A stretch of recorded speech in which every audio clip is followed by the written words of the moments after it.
வித்தியாசம் என்னன்னாலும் பேசுங்க. ஏன்னா உங்களுக்கு வந்து ஊருக்கு இலட்சியம் பிள்ளையார் கோயிட்டு ஆண்டின்ற மாதிரி இந்த சென்னையில் 12வது வார்டில் வந்து தண்ணி வரலோட குழாயில் அதுக்கு மத்திய அரசு தான் காரணம். ஏன் ரேஷன் அரிசி வந்து புழுவாகுது, அதுக்கு மத்திய அரசு தான் காரணம். ஏன் காலையில் குழுவுது, அதுக்கு மத்திய அரசு தான் காரணம். யாரோ ஒருத்தர் தமிழ்நாட்டில் இருக்கிற ஒரு அரசியல் ஆளுமை தானே யாராவது எழுதி கொடுத்துருப்பாங்க. ஆனா எந்த நாய் எழுதி கொடுத்தாலும் இல்ல அந்த நாய், நீங்க சொல்ற நாய் உங்களை பத்தி என்ன நினைச்சிருக்கு பாருங்க. அதான் அந்த நாய் நினைக்குதுங்கிறதுக்காக நாங்க குலைக்க முடியாது இல்ல. உங்க பொறுப்பாளர் தான் மாவட்ட செயலர். அவருக்கு உண்மை தெரிஞ்சிருக்கு, அதனால அவர் பேசிருக்காரு. நீங்க என்ன நாம் தமிழர் திமுகவை திட்டமிட்டு அடிக்க பாருங்க. பிளான் திட்டம் போட்டு இங்க பாருங்க ரோட்ல போற நீங்க வந்து நாம் தமிழர் வலிமையாக இருக்கிறார்கள் என்பதை அதை நான் சொல்ல வரல. அந்த அளவுக்கு நீங்கள் வீக்னஸா இருக்கிறீங்க. எதிர்கட்சி வளரணும் அப்படின்னு சொன்னா ஒரு பிஜேபி வந்து அதிமுக திமுகவை அடிக்க சதி பண்ணுது, இல்ல ஒரு அதிமுக திமுக அடிக்க சதி பண்ணுது அப்படின்னு சொன்னா கூட ஒரு அர்த்தம் இருக்கு. நாம் தமிழர் எங்களுக்கு ஒரு ஆளே அப்புறம் நாம் தமிழர் எங்களை அடிக்க பாக்குறாரு. உங்க சமூகம் எங்க சமூகம் ஜாதி எங்க வந்துச்சுங்க? ஜாதி வச்சுதான் காரிய துப்புறான்னு அவர் சொல்றாரு. ஜாதியை வச்சு காரி தூக்கி இருந்தானா அது மிகப்பெரிய தப்பு. உடனே வழக்கு கொடுக்க சொல்லுங்க தீர்க்காமையில. அதத்தான் நான் தான் சொல்றேன். இதெல்லாம் எல்லாம் ரெண்டு ஆளா இருக்கிறாங்க. ஒண்ணு ஆதவாதின்னு ரெட்டியாரு, இன்னொன்னு பிரசாத் கிஷோர். அதனால ரெண்டு பேரும் அவன் பார்த்து பேசி எப்படி அவங்க பேசி கூடாது. திமுகவுக்கு வேண்டாங்க, வந்தாலும் நாங்க ஏத்துக்கிற மாதிரி இல்லைங்க. எங்கள்கிட்ட இருக்கக்கூடிய எங்க எதிர்கட்சி விஜய் முதல்வர் ஆகிட்டு உதயநிதி துணை முதல்வர் ஆகிட்டு எங்க இதுல ஆள்றதுக்கு ஆள் இல்லையா, இல்ல ஆட்சி அங்கம் வைக்கிறதுக்கு தான் ஆள் இல்லையா? ஓட்டு போட ஆள் இல்லை. ஓட்டு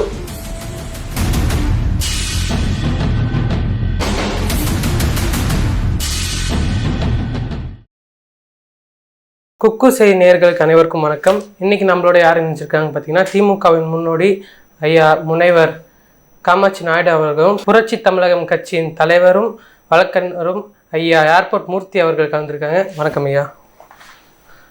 தாவைக்காவோட 1ஆம் ஆண்டு மாநாட்டில் வந்து என்ன சொல்லியிருக்காரு விஜய், என்ன சொல்லியிருக்காங்கன்னு பார்த்தீங்கன்னா, மத்திய அரசும் மாநில அரசும் இந்த நிதி ஒதுக்குற பிரச்சனையில் எல்கேஜி பசங்க மாதிரி அடிச்சிட்டு இருக்கீங்க அப்படின்னு இருக்க. அதுல உங்க கருத்து என்னங்க?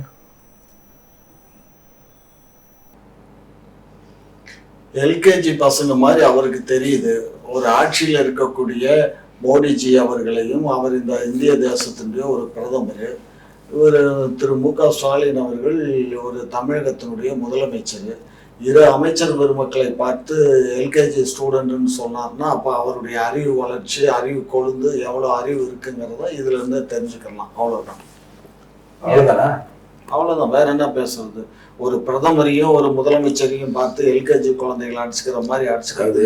தமிழ்நாட்டில் இருந்து கொண்டு தமிழ்நாட்டில் ஆட்சி செய்கிற ஒரு கட்சி எல்கேஜி குழந்தைன்னா அது கக்கூஸ் பண்ண கூட கழுவு தெரியாத குழந்தைன்ற மாதிரி தானே அர்த்தம். அது வித்தியாசம் என்னன்னாலும் பேசுங்க. ஏன்னா உங்களுக்கு வந்து ஊருக்கு இலட்சியம் பிள்ளையார் கோயிட்டு ஆண்டின்ற மாதிரி இங்கே சென்னையில் 12வது வார்டில் வந்து தண்ணி வரலோட குழாயில் அதுக்கு மத்திய அரசு தான் காரணம்.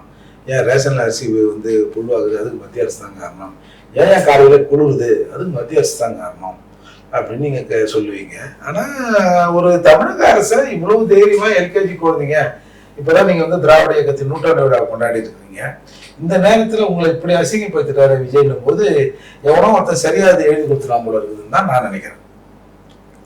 ஏன் சார், கொஞ்சம் விஷயம் புரிஞ்சுக்கோங்க. இதெல்லாம் ஒரு லூசு பாய் கூட இந்த மாதிரி ஒரு கேள்வி ஒரு பொது வெளியில எல்கேஜி குழந்தைன்னு சொல்லிக்கிறாங்கல்ல, பிரதமர் விஜயோட கருத்து இல்லைங்க இது.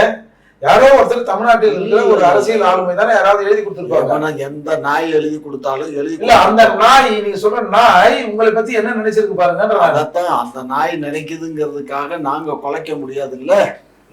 ஒரு நாய் இல்ல உங்களை பத்தி அனுமானம் அவ்வளவுதானே.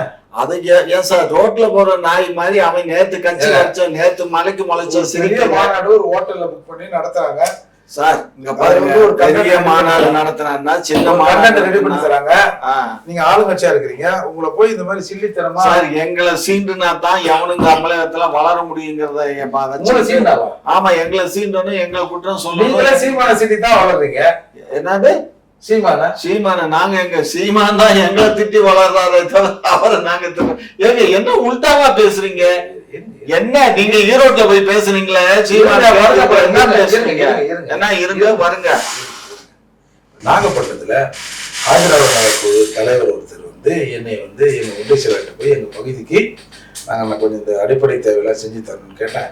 ஏன்னா பரப்பாயில நீ வந்து என்கிட்ட எடுத்து பேசுற மாதிரி என்னை திட்டி முகத்தில் காரை துப்பினார். நான் துடைத்து கொண்டு வந்து விட்டேன். அடுத்து நான் மாவட்ட செயலாளர்கிட்ட போய் சொன்னேன், இஷ்டம் தைரியெல்லாம் போய அப்படின்னு சொன்னாரு. அப்படின்ற சர்ச்சையில திமுக தரப்புல என்ன பதில் ஒரு தெரியுமா? அந்த மாவட்ட செயலாளர் இவர் நாம் தமிழர் கட்சியோடு சேர்ந்து கொண்டு திமுக மீது பழிபோட பார்க்கிறார். இது யார் சொன்னது? உங்க பொறுப்பாளர் தான், உங்க மாவட்ட செயலாளர். அவருக்கு உண்மை தெரிஞ்சிருக்கு, அதனால அவர் பேசிருக்காரு. நீங்க என்ன நாம் தமிழர் திமுகவை திட்டமிட்டு அழிக்க பாருங்க. ஏன் பிளான் திட்டம் போட்டு இங்க பாருங்க ரோட்ல போற நீங்க வந்து நாம் தமிழர் வலிமையாக இருக்கிறார்கள் என்பதை அதை நான் சொல்ல வரல. அந்த அளவுக்கு நீங்கள் வீக்னஸா இருக்கிறீங்களா? நாங்க வீக்னஸும் இல்ல, நாங்க எங்கேயும் எந்த நீங்க சொன்னதாங்க நாம் தமிழரோட திட்டம் போட்டு திமுக மீது அவதூறு பேசுறாரு அவரு. ஆமா, அவதூறு பேசுறதுக்கும் இதுக்கு என்ன சம்பந்தம்? அவதூறு பேசிட்டா எங்களை இங்க பாருங்க சேலஞ்சு பண்ணி சொல்றாங்க. திமுகல இருந்து ஒரு அடிப்படை தொண்டனை கூட அவனால இருக்க முடியாது, அவர் பண்ண முடியாது. புரிஞ்சுக்கோங்க. சும்மா சும்மா அதாவதுங்க சார் இங்க பாருங்க, ஆளுங்கட்சியா இருக்கிறதுனால எதிர்கட்சி வளரணும் அப்படின்னு சொன்னா ஒரு பிஜேபி வந்து அதிமுக திமுகவை அழிக்க சதி பண்ணுது, இல்ல ஒரு அதிமுக திமுக அழிக்க சதி பண்ணுது அப்படின்னு சொன்னா கூட ஒரு அர்த்தம் இருக்குங்க. நாம் தமிழர் எங்களுக்கு ஒரு ஆளே இல்லைன்றீங்க, அப்புறம் நாம் தமிழர் எங்களை அழிக்க பாக்குறான்றீங்க. நான் சொன்னேன் உங்கள்ட்ட அழிக்க. ஏங்க அந்த காரி துப்பப்பட்ட பொறுப்பாளர் ஏங்க அந்த பகுதியில் இருக்கிற ஒன்றிய அதெல்லாம் கண்ணுக்கு தெரியாத ஒரு கயவாளி சொன்னதெல்லாம் இங்க வந்து பேசாதீங்க. எங்க சமூகத்தால உங்க சமூகம் எங்க சமூகம் ஜாதி எங்க வந்துச்சுங்க? ஜாதி வச்சுதான் காரிய துப்புறான்னு அவர் சொல்றாரு. ஜாதியை வச்சு காரி துப்பி இருந்தானா அது மிகப்பெரிய தப்பு. ஒரு உடனே வழக்கு கொடுக்க சொல்லுங்க. தீண்டாமையில என்ன கிளிக்கிற புடிச்ச உடனே கைது பண்ணி உள்ளதுக்கு போட்டோம். கட்சி ரீதியா என்ன பண்ணல? ஒன்றிய நடுவண் அரசுல ஒன்றிய அரசு ஒரு அந்த பொறுப்பாளர் மீது நீங்க என்ன நடவடிக்கை எடுத்திருக்கீங்கன்னு கேக்குறாரு. பொறுப்பாளர் மீது என்ன நடவடிக்கை? பொறுப்பாளர் பேசுறதுக்கு விட்னஸ் வேணும் இல்ல? சும்மா நடவடிக்கை எடுத்துற இயலுமா? என்ன பேச முடியும்? ஆதாரம் இருக்கு அவங்க கிட்ட பேசுறதுக்கு. காரியம் எவன் தொடிச்சானோ அவனே சொல்லிட்டான். யார் துடைத்து கொண்டு வெளியே வந்து நீதிமன்றம் சும்மா இது மாதிரிலாம் பேசுவாரு. அது குறித்து கட்சியில இருந்து ஒரு குழு போட்டு விசாரணை பண்ணீங்களா? அண்ணா அறிவாலயத்தில் விசாரணை நடைபெற்றதா அதை மட்டும் சொல்லுங்க. இதுக்கெல்லாம் அண்ணா அறிவாலயத்துல குழு போட்டு நாங்க என்ன வேலை வெட்டி இல்லாத கட்சி உங்களை மாதிரி ஒரு பட்டியல் சமூகத்தில் இருக்கிற ஒரு ஆதரவாளர் குழு தலைவர் மீது காரி துப்பப்பட்டிருக்கு, அது துடைக்கப்பட்டிருக்கு, நான் தொடச்சின்னு வந்தேன்னு சொல்றாருன்னா இப்ப யார்கிட்ட உங்கள்ட்ட தானே சொல்றாரு? ஏங்க பொது மீடியாக்குள்ள வந்து பொது மீடியால வந்திருக்கா செய்திகள் எல்லாத்தையும். அப்பா இவன் வந்து உண்மையை தெரிஞ்சு போச்சா என்னமோ சொன்ன மாதிரி பூனைக்குட்டி உள்ள இருந்து வெளியில வந்துருச்சு. பொது மீடியால தலைமையில வந்து இவன் கம்ப்ளைண்ட் பண்ணி தலைவர்கிட்ட பேசியிருக்கணும். அதை விட்டு இவன் வந்து பொது மேடையில போய் பேசுறான். மாவட்ட செயலாளர் சொல்றாரு. மாவட்ட செயலாளர் என்ன சொல்றாரு? ஏய் இஷ்டம் தான் இரு, இல்லன்னா போய்கினே இருந்தாரு. அப்புறம் யார்கிட்ட போய் சொல்லுவாரு? பாருங்க திமுக தலைவரிடம் சொல்லுமா? ஏன் அறிவாலயத்துல வந்து அமைப்பு செயலாளர்கிட்ட புகார் கொடுக்க வேண்டியது தானே? அமைப்பு செயலாளர் இங்க பாருங்க, எங்க கட்சியில காம்ப்ரமைஸே கிடையாதுங்க. மாவட்ட செயலாளர் இருந்தாலும் சரி, மந்திரியா இருந்தாலும் எல்லாத்தையும் நாங்க ஒரே பார்வையில தான் பாக்குறோம். அப்படிதான் ஒருத்தர் வெற்றிமாறன் வந்தான். தேர்தலில் வந்து அவரோட மனு நிராகரிக்கப்பட்ட போது அங்க இருக்கிற கலெக்டர் இவரை பார்த்துட்டு ஒண்ணு செட் ஆகணும்னு அண்ணா இது தலைமைச் செயலர் வந்தார், அண்ணாரிகளி வந்தார். அதையும் தாண்டி பார்க்கணும்னு நம்முடைய முதல்வர் வீட்டுக்கு வந்தார். அங்கேயும் தடுத்தாங்கன்னு 1 லிட்டர் டெப்பண்டை நாளை ஊற்றி கொளுத்திக்கின்னு ஹாஸ்பிட்டல் ஆகிட்டு போய் செத்தார். ஒன்னும் நீங்க எதையோ என்னமோ எங்க பேசுறது என்னத்தை பேசிட்டு நீங்க முதலமைச்சர் வாய் ரொம்ப ரொம்ப வாயில எல்லாத்துக்கும் நான் சொல்றேன், இதயத்துலதான் கொழுப்பும்பாங்க. ஆனா உங்களுக்கு வாய் ஃபுல்லா கொழுப்புங்க. நான் சொல்றேன் என்னன்னா, அப்படி அவ்வளவு ஈஸியாக முதல்வரை சந்தித்து விட முடியாது. முதல்வரை சந்திக்க அவ்வளவு ஈஸியாக அண்ணா அறிவாலயத்தில் வந்து தங்கள் கோரிக்கையை வைத்து விட முடியாது பட்டேல் சமூக மக்கள் அப்படின்னு சொல்லுவாங்க. சார் தப்பு சார், நீங்க சொல்றது முழுக்க முழுக்க தப்பு சார். எல்லா பட்டியலின மக்களும் எத்தனையோ பேர் டெய்லி அறிவாலயம் வர்றாங்க, அமைப்பு செயலாளரை பார்க்கறாங்க, பேசுறாங்க. பொதுச் செயலாளர் ஆஸ்பத்திரிக்கு போறதுக்கு முன்னாடி அவரை வந்து சந்திப்பாங்க, பொருளாளர் டிஆர் பாலுவை சந்திப்பாங்க, எல்லாத்தையும் பாக்குறாங்க, பேசுறாங்க. அறிவாலயம் ஒரு திறந்த புத்தகம் மாதிரி. நாயுடு மக்களா இருக்கும். அது நாயுடு மக்கள், எல்லா மக்களும் போலாம். நானும் தான் போறேன், எல்லாரும் தான் போலாம், எல்லாரும் பார்க்கலாம். போக முடியல, பார்க்க முடியல, தற்கொலை பண்ணி செத்தாங்க. அப்புறம் நீங்க இங்க பாருங்க, அவன் சிஎம் பார்க்க முடியல. சிஎம் வந்து அவருக்குன்னு ஒரு வேலைப்பளு இருக்குமா இல்லையா? இப்ப நானே சிஎம் நினைச்ச மாதிரி எல்லாம் யாராவது கூப்பிட்டு ஆறுலாம் ஒரு 4 வார்த்தை பேசினாங்கன்னா ஒரு உயிர் போயிருக்காதுங்க. அதெல்லாம் தப்புதான். உயிர் போனதும் நாம ரொம்ப மதிக்கிறேன். அதே சமயத்துல அவசரப்படக்கூடாது. அவருக்கு எங்கேயாவது ஒரு இடத்துல ரெமெடி எப்ப வாங்கிட்டு நீ செய்ய கூட அப்படியா இப்படி நடந்து போச்சாயா, சரி இது என்ன உடனடியாக கலெக்டர்கிட்ட பேசியவா, அது என்ன அந்த கலெக்டர்கிட்ட பேசி ஒரு 10 நாள் ஒரு ரிப்போர்ட் கொடுங்க அப்படின்னா ஊருக்கு போயிருப்பான், 10 நாள்ல வந்துடும் அப்படின்னு. அதெல்லாம் செஞ்சிருக்கணுங்க. செய்யக்கூடாது நான் சொல்ல. எப்படி தவறு எங்க நடந்துச்சுங்கிறது எனக்கு தெரியாதுங்க. உயிர் போச்சுல்ல, உயிர் போனதுங்கிறது வந்து அவர் எடுத்த அவசர முடிவு. உங்களுக்கு என்ன எஸ்ஐயோட உயிர் தானே. இங்க பாருங்க, நீங்க இங்க ஜாதி பிரச்சனைய பேச வேண்டாங்க. எதுக்கு இந்த எபிசோட்ல உட்காந்துட்டு எதுக்கு ஜாதி பிரச்சனைய பேசுறீங்க? பிரச்சனையே ஜாதியால எல்லாம் கிடையாது. எங்களுக்கு எல்லாமே ஒண்ணு. ஜாதி ஜனத்து அந்த ஆதிரானல கூட தலைவர் சொல்ற பிரச்சனையே நான் இந்த ஜாதி இருந்தாலும் தூக்கி விட்டாரு, நீ எல்லாம் கேக்குறியான்னு. அப்படியெல்லாம் ஒண்ணும் இல்லைங்க. ஏங்க சும்மா இருங்க. நீ அடுத்த கேள்வி கேளுப்பா. பாதிக்கப்பட்டவன்னு சொல்றான். அப்புறம் பாதிக்கப்பட்டவன் சொல்லுவான், அவன் காசை வாங்கிட்டு வந்தாங்க, போய் சொல்லிட்டான் அப்படின்னு. அதே விஜயோட மாநாட்டில் மும்மொழி திட்டத்தை பற்றி விஜய் ஒரு 1/2 மணி நேரம் பேசியிருக்காரு. ஆனால் அதில் ஒரு இடத்துல கூடயும் இந்தியை பற்றி விஜய் பேசவே இல்லை. அது காரணம் நீங்கள் என்னவா இருக்குன்னு நினைக்கிறீங்க? ஒன்றிய அரசினுடைய ஒரு ஒட்டுதல் தான். ஒன்றிய அரசு கூட அவர் கூட்டணிங்கிறது முடிவாகி போச்சு. அதனால அவரை கூப்பிட்டு ஏற்கனவே மிரட்டிட்டானுங்க. அந்த மிரட்டலுக்கு பயந்து அவர் ஒன்றிய அரசு கூட இப்ப வரக்கூடிய 2000 மத்திய அரசும் மாநில அரசும் எல்கேஜி பசங்க மாதிரி சண்டை போட்டுக்கிறாங்க. அது வேற, அதெல்லாம் பேசுவாங்க. சார் இங்க பாருங்க, பேச்சுங்கிறது முன்ன பின்ன பேசலாம் சார். ஆனா அவர் உண்மை நிலை எங்களை மாதிரி ஆளுகளுக்கு தெரியும். அவர் யாரு கூட கூட்டணி போறதுக்கு என்ன வேலை, யாரை வச்சு இதெல்லாம் பேசி முடிச்சாங்கிறது முதற்கொண்டு எனக்கு அதைத்தான் நான் தான் சொல்றேன். இதெல்லாம் எல்லாம் ஒண்ணு ஆதவர்ஜின்னு, ரெட்டியாரு, இன்னொன்னு பிரசாந்த் கிஷோர். அதனால 2 பேரும் அவன் பார்த்து பேசி கூட்டாது விட்டுருவாங்க பொழுதுல.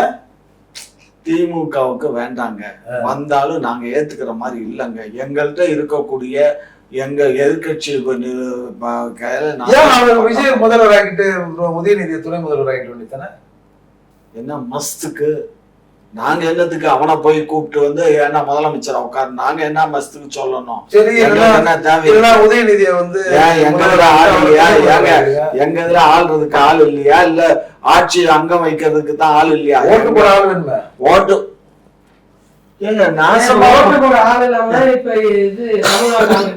அப்படியா? திமுக அதிமுக எவ்வளவு, எத்தனை % வித்தியாசம் ஓட்டு? 1% வித்தியாசம்னால ஆட்சியில இருக்குமா இல்லையா? 1% இப்படி அப்படி மாறுதாங்க. அது பாத்துக்கலாங்க. 2026 தேர்தல பாப்பா இப்படியேதான் குலைச்சிட்டு கிடந்தானுங்க. நீங்களும் தான் சொன்னீங்க எங்க பாப்பா நாடாளுமன்ற தேர்தல நீங்க பாப்பா நீங்க சொன்னீங்க.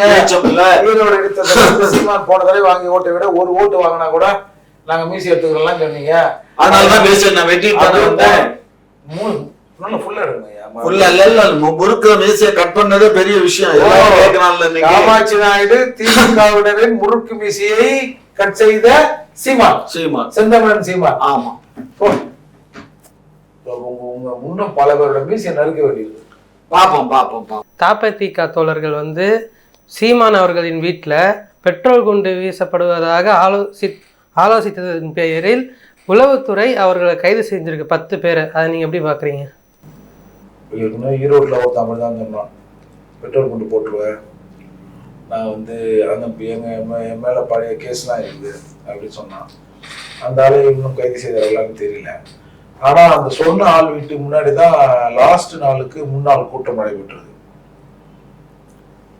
அதான் சும்மா இவனுக்கு ஒரு சீட் போடுற அரசியல் தானே. பெட்ரோல் கொண்டு போட்டு சும்மா போய் வண்டிக்கு பெட்ரோல் போட சொல்லுங்க, தள்ளிங்களும் போக போறேன்னு இவனுவ சும்மா வாய்.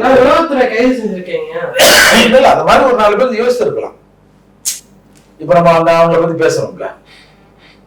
கேட்ட கேள்வி பெரியார் பேசினாரா பேசுறாரு தாண்டி எப்படா பேசலாம். திமுக மாதிரிதான் கேட்ட கேள்வி இவனுக்கிட்ட பதிலே இருக்காது.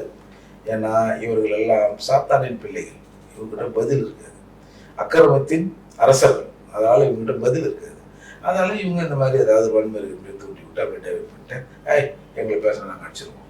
கேட்ட கேள்விகள்லாம் அவங்க போயிருக்காரா, எப்போ எங்களை பற்றி நீ பேசலாம் அப்படின்ற மாதிரி குணம் கொண்டவர்கள் தானே இது. இதையெல்லாம் கடந்து தானே அவரும் நிற்கிறாரு.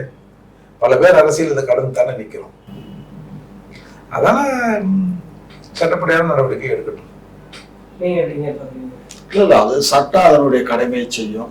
2வது சீமான் வீட்டுல அவ்வளவு ஈஸியா எல்லாம் பெட்ரோல் குண்டை வீச இயலாது. ஏன்னா சீமானை சுத்தி ஒரு பெரிய இரும்பு கோட்டையை வச்சுட்டு இருக்காரு. நீங்க பிரஸ் மீட்லயே கூட பார்க்கலாம், அவரை சுத்தி ஒரு பெரிய இது இருக்கும், கோட்டை இருக்கும். அதே மாதிரி இரவு பகல் பாராது அவருக்காக உழைக்கிற தம்பிகளும் தும்பிகளும் இவர் நம்ம ஏர்போர்ட் மூர்த்தி போன்ற நண்பர்களும் இருக்கும்போது அவரெல்லாம் நெருங்க இயலுமா?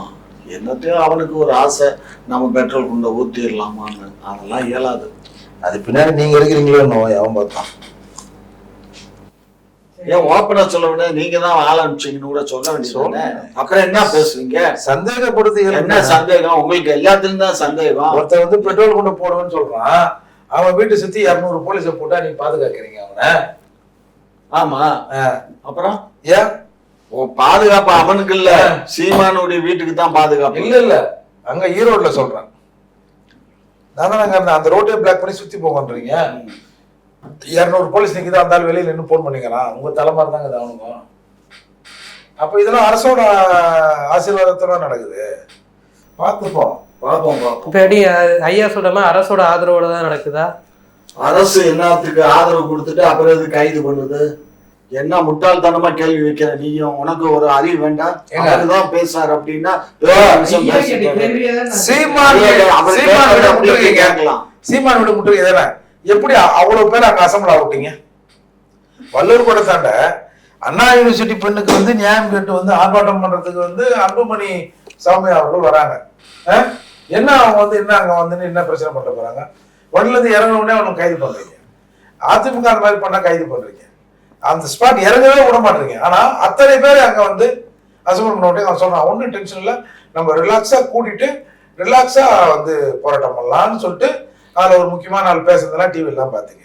அப்போ அவ்வளவு தூரம் நீங்க இடம் கொடுக்குறீங்கல்ல, உங்களோட தெம்பு இல்லாம எப்படி அவன் வருவான்?